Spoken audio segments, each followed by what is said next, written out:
Maya-maya habang kumakain ng lahat,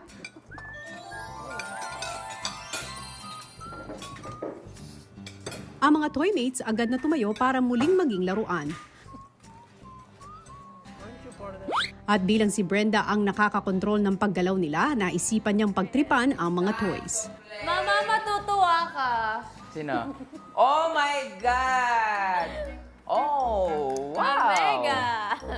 I see the... Oh!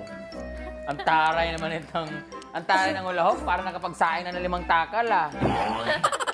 Uy natin dito, hindi mo sila malaro. Sana pwede silang galon-galonin, galaw-galawin. Pwede ma, galawin mo. Ayun naman yung malaw kasi. Wala kasi yung kamay niya dyan eh. Gwapo talaga nito, mukhang Korean talaga siya. Wow, gwapo. Ay, pwede ba silang make-upan? Yes! Pwede! Pwede! Manda ka sa akin.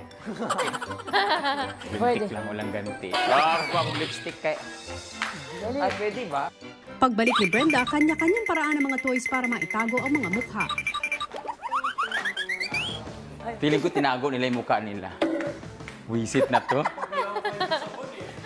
Wisit ka talaga, tinago mo talaga yung mukha mo, ha? Pwede mo naman galawin yung Oo, toy mo pwede eh. naman. Toy mo yan eh.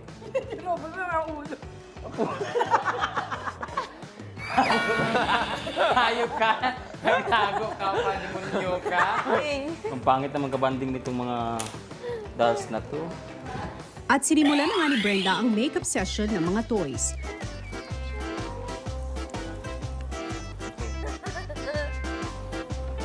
Wow, ganda mo.